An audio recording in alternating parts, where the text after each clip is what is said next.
Jaime Crespo's Tortilla Comix, a one-man anthology zine with a ton of skill and even more heart.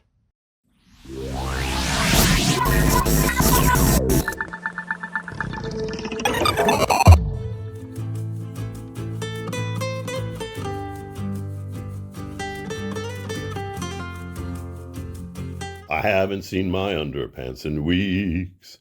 No, I haven't seen my underpants in weeks. Oh, I haven't seen my underpants. I haven't seen my underpants. I haven't seen my underpants in weeks. Yahoo!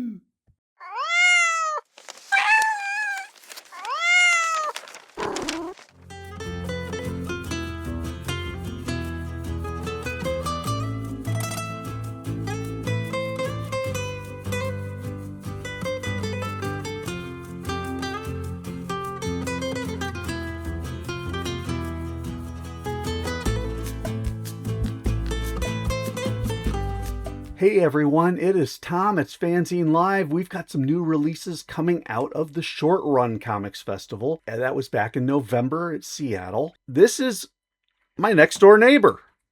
Well, Steve Willis and my next door neighbor, a gentleman named Jaime Crespo. Jaime is out of Central California, I believe Sacramento, I think.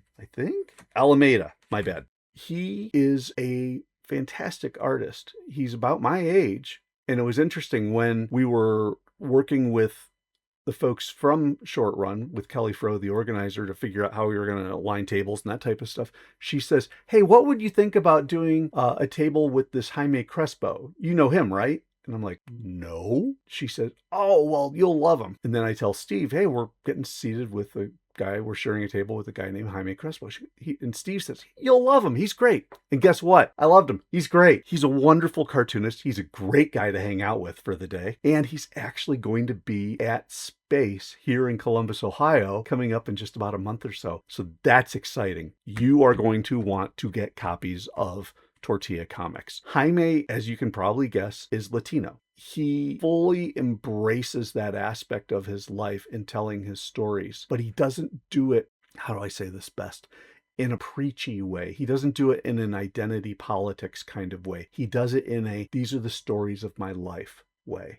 As a German-Irish, generational immigrant family coming from Europe, I don't have the same cultural background as Jaime. However, Jaime is not that much older than me. His experience in America, because he is not first generation, as best I understand, his experiences remind me a lot of my experiences. And that's where he does his comic telling, his storytelling. He does largely autobiographical work. He does it with a great cartooning style. I mean, check out that bee, check out the kind of underground type look here, and the houses are well drawn, the overpass is well drawn. I mean, he's got the chops to be a great cartoonist, and he is a pretty great cartoonist. He's got that neat mix. It's a very compelling read. He tells his stuff. Tortilla it's a one-man anthology series, but it's almost all, I think it's all autobiographical. So he's telling stories about himself, largely going back to stories about himself in his youth, at least in these 3 issues. These are the only ones I was able to get. I think I traded a Cranium Frenzy t-shirt for these 3, and best deal I could have ever had. They're fantastic. Hopefully Steve is okay with me doing that. These are well printed. They're digest size. They're all full color cardstock covers,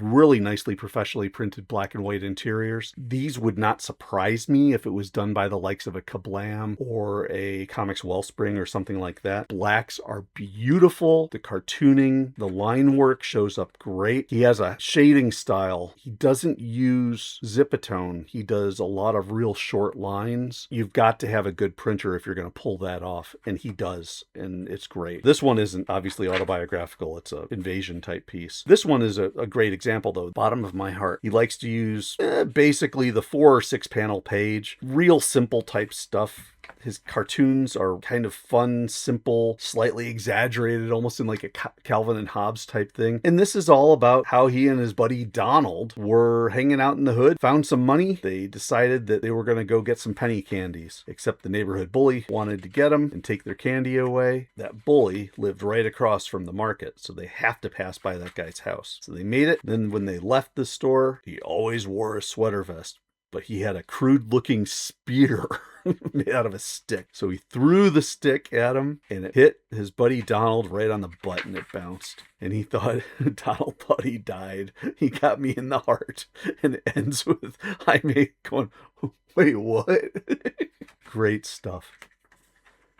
So these are all these little bits and stories that are just fun. This is him being a little bit older. It's about his relationship that he develops with this spider that he can't bring himself to get rid of until it dies. And then when he does, he just vacuums it up and starts singing The Circle of Life. But yeah, he ends up having a conversation every now and then with the spider. It's a lot of fun. Jesus, the teenage years. Okay, so this isn't autobiographical either. Some pretty funny ones about how James, Matthew, and Jesus go out and party.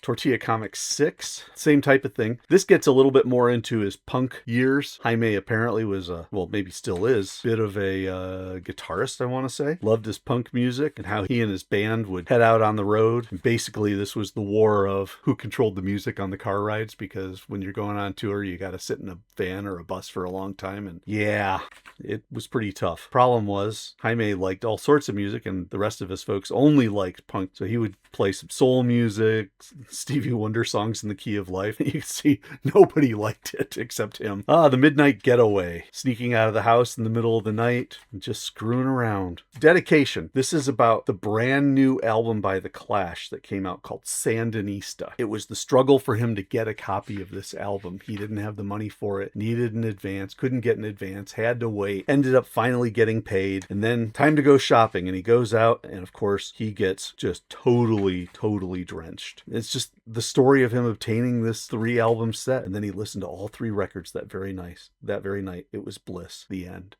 That's how Jaime tells so many of his stories. He discusses the situation, he has his rising action, his climax, and then he just lets it drift off into, that's how it was. It was great. And then it'll go on to the next story. This one's called White Shoulders. It's about, I believe, his mother, how she had a perfume called White Shoulders. And this was about some of the challenges she had. She was born in the 20s in Sonora, Mexico. She had native background and I think Mexican background as well, but you didn't want to be what they called indios because the Mexicans would tease them. And so it's a 2-page story of how she basically overcame that to survive in society. Called herself Spanish. We're not Mexican, we're Spanish. But White Shoulders, that was the name of her perfume. Then lastly, Tortilla, number 7. This was 2022. I hear that number 8 is going to be coming out soon. Not sure if it'll be ready in time for space. I think he said he had to put it aside. He's working on a graphic novel about his punk days. This is about being a latchkey kid. He's got it 1972. I was 1 year old in 1972, so he's got a few years on me, but not that much. The story of how mom had to go to work, and so he was alone on his Saturdays. So he would watch his 3 networks for the cartoons, and then he'd go out and play and do his thing. Just lots of fun. I really enjoyed reading these. This was a neat one. Retail Blues, when he used to own a record shop. Jaime's had an incredible background. Marin County, home to many famous musicians over the decade, wasn't unusual to get various members of Journey, Jefferson Airplane, Starship, Sammy Hagar, Grateful Dead, and the like to come through. He kept getting visited by Carlos Santana, who would come in, look around, and leave. And he would do it like multiple times. What is it with this guy? And he'd do it again. Santana comes in and says, excuse me, do you have Howlin' Wolf's album? He says, yeah, I think we do. I may have a used copy as well. He says, I'd like a new copy. Oh, here it is. Put it under the wrong artist. So here's a new copy. Then he, showing off his history and his knowledge. Santana says, well, I'm no slouch as a blues player. Because he's Carlos Santana. Says, I never said you were a slouch. Do you know who I am? Yeah. Every time it comes in here, it seems that you don't. Every time that you come in here, you haven't bought shit. So, like, oh. So Santana laughs and never comes back. Then, this is kind of And I'm so glad this was at the end of this 3-issue run. This is an incredible, is it a tribute? It's definitely a retrospective, almost a meditation on the relationship with his father. His dad was a raging alcoholic, and things were not good. Mom took the kids and left. It was bad, but it goes through the end, and he's since passed away. You know, my father was in my life for roughly 5 years, just 5 years in a little 6-year-old boy's life. Time marches on. Memories of Dad grew dimmer to where I can't even imagine what he looks like anymore. Amazing. Just amazing. So yeah, Jaime Crespo, Tortilla Comics. He is going to be at Space. You want to be there. He'll certainly have that, and he'll have some stickers and the like for you. New comics from Short Run, but also coming to Space as well. Make sure you like this video. Make sure you subscribe to FANzine Live, and make sure you tell your friends, because not only are these good books, not only am I going to have the information on how to get these in the show notes, but you can pick it up. Probably get yourself a sketch in person. I'm now obligating you, Jaime. You can get these in person at Space. Thank you so much for watching, everyone. This is Tom. This is FANzine Live. These are great new comics. I will catch you next time.